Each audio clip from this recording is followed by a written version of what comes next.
कहती है कि सब अहिरन के घुटना में बुद्धि होला।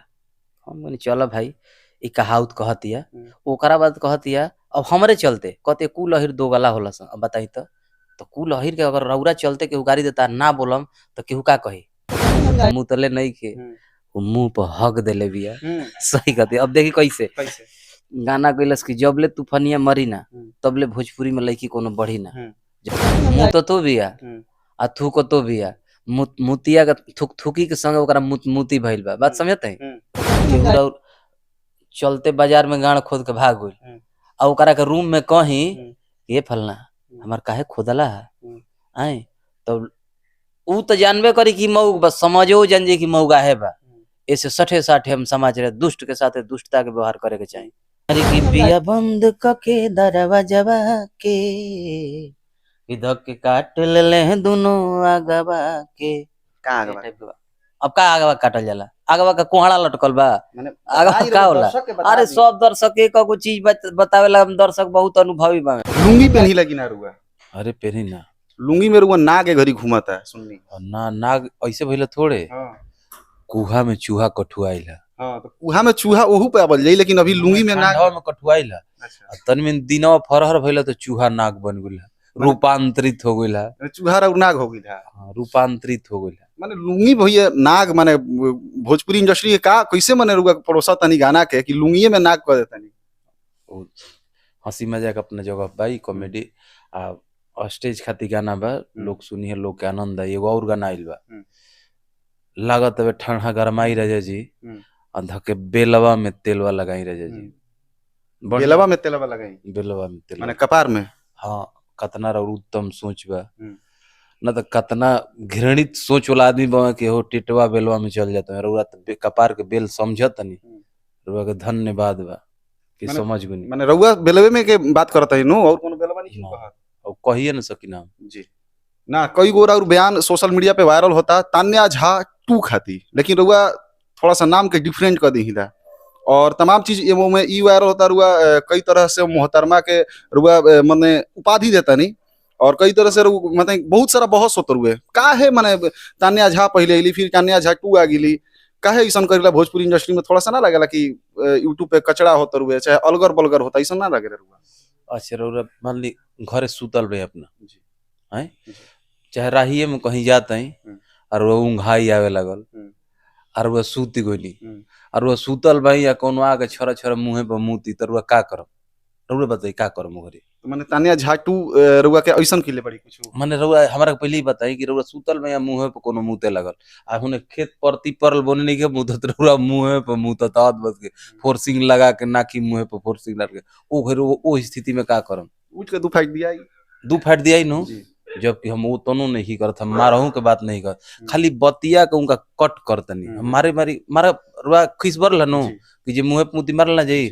मुँहे पे मुतले नहीं के वो मुंह पर हक देले बिया। सही कहती। अब देखी कैसे गाना कैलस की जबले तूफानिया मरी ना तबले भोजपुरी में लड़की कोनो बढ़ी ना। जबकि अपना ये हाथ से ऐसा मतलब कि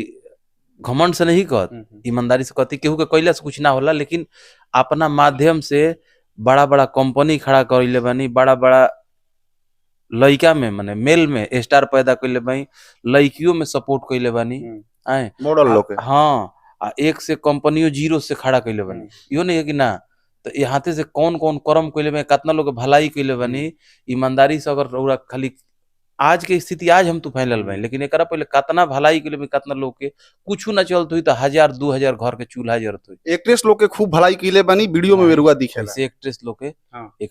खाली भलाई कैसे कैले बानी जब तूफानी लाल के जिंदगी के पहले विक्की बोस के जिंदगी रहते एगो स्टार नहीं पैदा कैले कई गो कैले बानी कितना कैले बानी आ निस्वार्थ बानी लोग के एग्रीमेंट रहेला नु तो बढ़िया बढ़िया आज स्टार लोग के जेकरा भी एग्रीमेंट पेनहवैले बा आ नईखन पेना तो बिना पेनहवैले दूहे लागत बस कितना स्टार ठंडाइल बोन लो जबकि हम त्याग कर दिल में जाओ तुमको दिया मसाला चलाओ आजादी दिया। तो तान्या झा टू के पीछे रुआ काहे पड़ल बनी मुंह पर मुततिया मुँह तो बिया आ थूको तो बिया मुतिया का थुकी के संगे ओकरा मुती भइल बा। बात समझते हैं थुकी के संगे ओकरा मुती भइल बा। अब कहते जबले तूफानिया मरे तबले कौन लड़की बढ़ी ना ओकरा बाद हमारा के तो गाड़ी दिलस, हम सही गनी, चुप रहनी हम। ओकरा बाद 3 गो गाना गइले बिया, सही गनी। ओकरा बाद का कइल,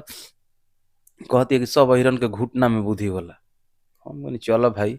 ई कहावत कहतिया। ओकरा बाद कहतिया अब हमरे चलते, कहते कुल अहिर दो गला होला सन। अब बताई तो कुल अहिर के अगर रौरा चलते केहू गाड़ी देता ना बोलम तो केहू का कही, नाजायज कही न पूरा समाज रो के। तो ओकरा के कम से कम बोलबो करम नु नाते गलती करते, तो उतने हम खाली कहले भाई तो सलीका से भी तो बोल सकत रही, हाँ, लेकिन रउआ तो एकदम अलगर बलगर एकदम पार कर ए देले। मारे अलगर बलगर में साफा सभ्यता संस्कृति के एकदम पर्दे में हम बानी, बेपर्दा भइले नहीं की। का पर्दा में बात कहले बनी एकदम पर्दा में रहने दो, हम्म। एकदम पर्दे में बा मम्मीला, गड़बड़ नहीं के। तानिया झा 2 तानिया झा के साथ जौन विवाद भइल शांत हो गेल, तानिया झा 2 के साथे भी विवाद भइल रहे जो ई गाना आइल रहे, लेकिन अब फिर एकर उत्पत्ति कैसे हो गेल, काहे हो गेल, आ एकर बाद रुआ फोन डायरेक्ट लगा के मीडिया के सामने सोशल मीडिया पे रुआ वो वीडियो बनवइले बनी। गंगा न्यूज वाला आइले नो, तो गंगा न्यूज ले तो मान ली कि ओकर संपर्क सूत्र ना होत रहे, संपर्क ना साथ रहे, लेकिन गंगा न्यूज के रेगुलर देती है, गंगा न्यूज वालू के रेगुलर देती है इंटरव्यू, तब का कहते हैं। हां बोली तो हम तो इंटरव्यू कहते हैं, और दूसरा चीज सोचते हैं ओकरे के यही से वेरीफाई करते ना हैं। ना कुछ नहीं है। तो गंगा न्यूज के रेगुलर उ देती है, वो कहाँ देती है, और स्टेशन पर सीढ़ी पर चढ़ के, हैं सीढ़ी पर चढ़ के देती है, एकदम चढ़ के दहाड़ती है ऊपर से। तो हम तो कहीं इनका भी जरूर नंबर बा, जब स्टेशन पर देती है सीढ़ी पर तो इनका भी नंबर बा, तो हम कहीं भी नंबर में निकाली, तब उनका नंबर से लगावल गेले, तब वो बात के रहे। तो फिर का माने अच्छा बात तो भइल, लेकिन वो सलीका से भी बात कर सकत रही, लेकिन का माने मीडिया में आके, मीडिया में मतलब कहे का मतलब माइक लगा के फोन लगा के रुआ प्रॉपर अपना रूम में भी बतिया सकत रही, लेकिन काहे सोशल मीडिया पे रुआ चाहनी के करके उजागर कइल काहे न बोलल जाई। जब वो सोशल मीडिया पर पूरा गाड़ी का लॉन्च करती है तो ओकरो बतिया सोशल मीडिया पे होके के चाही नो, हैं और केहू और चलते बाजार में गाड़ खोद के भाग गइल, आ ओकरा के रूम में कहीं ये फलना हमार काहे खोदला है, तो ऊ तो जानबे करी कि मऊ बस समझो जन जी की मऊगा है बा, ऐसे सठे साठे हम समाज रहे, दुष्ट के साथ दुष्टता के व्यवहार करे के चाहिए, हैं जब जैसन तब तैसन ना बुझे तो मरद कैसा, माने मर्द बने खातिर रुआ कहीं नहीं, तब का खातिर पूरा रुआ गरियावतिया अरौरा गाड़ी में पोछ लगेले चली। 24 में का तैयारी बा, तू फाइनल यादव दर्शक के झुमावे खातिर का ऐसा कुछ खास करी है कि आइल बा 24 में वीडियो आइल बा, लुंगी में नाग भाई सब छोड़ के, लुंगी में नाग छूट गइल बा, एगो आइल बा डिम्पल जी से एक धूर अगर कम वीडियो कमजोर पड़ी, सनी लियोन जी के वीडियो आयल नो पवन भैया के, ओहो वीडियो से एक धूर ना कमजोर पड़ी,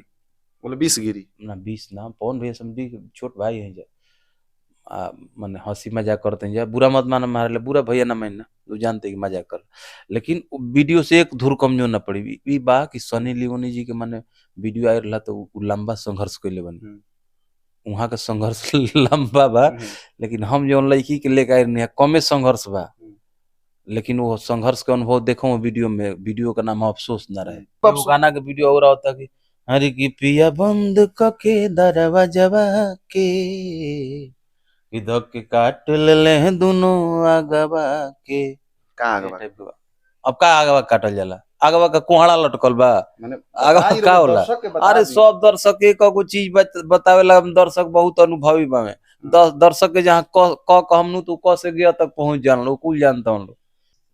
चली तो हमारा साथे तूफानी लाल यादव जी रही, इंटरव्यू के देख के रुआ कैसन लगा था एक बार जरूर बताई, काकि फनी इंटरव्यू बरुआ मनोरंजन खातिर बा, करके बुरा नहीं के माने के, एगो प्यारा सा कमेंट करके बताई इंटरव्यू कैसन लागल। मजाक वाला चीज है, बुरा मत मानम जा, हमनी के बोलबे करने जा, हमनी के उहे उद्देश्य रहला कैसे आतना माने दिल के बात बताओती, आतना हम दुख देख ले बनी, माने दुख देख ले भाई, आ वो दुख के बाद हमारा भी कतनो दुख आवेला नु, तो श्रोता समाज के हम जल्दी बताई ना कि हमारा बहुत दुख आइल बा, काहे ना बताई ना कि जे रउरा के दिल से माने वाला बा नु दुखित हो जाला, राउर दुख जानी नु, राउर के फैन बा तो दिल से जानी नु कि दुखित बा तो उहो दुखित हो जाला, तो हम ना चाहिए ना कि केहू हमरा के माने वाला दुखित होके, यही से हंसी मजाक वाला चीज बोल दिने कि सब खुश रहे। तो चलिए फनी इंटरव्यू और रुआ लागल कैसा को प्यारा सा कमेंट करके बताई, फिर मिलते हैं नेक्स्ट एपिसोड में, तब तक के लिए इतना ही। जय भोजपुरी, जय भोजपुरिया समाज।